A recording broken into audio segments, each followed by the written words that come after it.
So I normally script these videos, and this one I'm not going to script, I'm just going to do off the cuff. So we had a situation the other week where we needed to find a hosting company for a dedicated server for a client. So hosting is really difficult to do in the UK, mainly because the hosting companies are either all Azure or AWS, or they're all kind of like tier 3 junk providers. But we needed to find a new provider for this client. So I went out and I found OVHcloud. OVHcloud is a French company. They have a UK presence, and they have a data center in London. Of course, obviously, if you're hosting for UK companies, you have a problem if you're hosting overseas because of GDPR and data portability and all that sort of stuff. So we go online and we buy a dedicated server. And this involves, we have to pay £80 for a setup fee and then £80 for a month. And the server looks pretty good. And it's kind of like it's a Ryzen 7 rather than a Xeon processor. It's got like loads of RAM, but it's fast DDR5 RAM. We can have the NVMe disks in it. So it's nice. It feels like it's going to be a decent piece of kit. So we go online, we order it. They've obviously, like all of these scale providers, they've got all the kind of the automation for kicking things off. We get this email through and it says, go and connect your server here.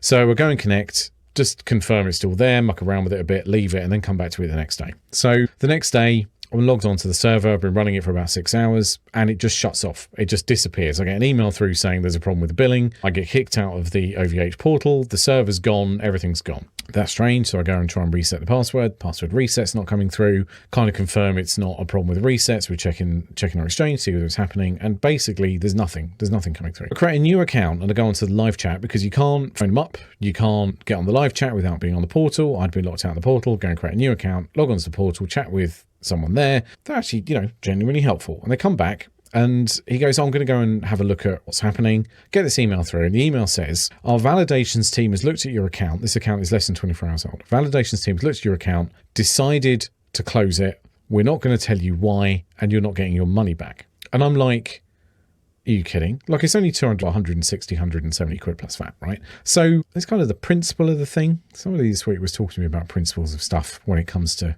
breaches of contract.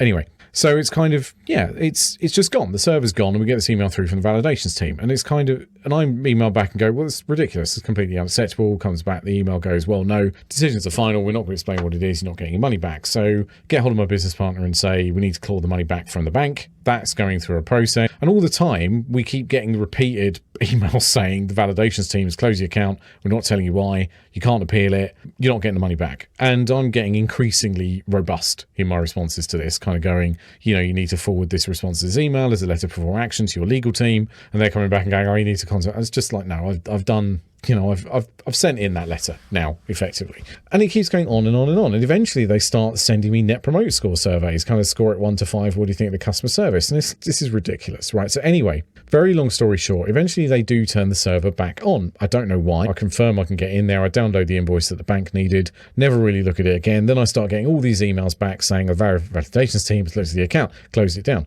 We're not going to tell you why. You can't get your money back. And I'm like, this is insane. I mean, this is no way. We can't use this. I can't recommend it to a client. I can anti-recommend it to anybody. I can basically just post a video and say, we had this experience with OVHcloud. I don't know if it was a one-off, but I do know that I would never, ever, under any circumstances, recommend a client of ours used it. Because this is some of the problem now with the platforms. When they operate at this scale and they get into this mindset that basically you as the customer are secondary to the health of their platform. And I kind of understand why they do that in 2024. And a lot of water's passed under the bridge and things are sketchier now. But it's kind of, that's insane. Like you cannot possibly operate a business on that basis, that one day you can just get an email through and saying, oh, no, sorry, everything's gone. Everything's shut down. No notice. We're not telling you why. And anything you happen to have paid us, you're not getting back. It's crazy. So in summary then, how would I score OVH? I would score them 1 star out of 5. And of course, that's going to be the title of this video. It's going to be 1 star out of 5.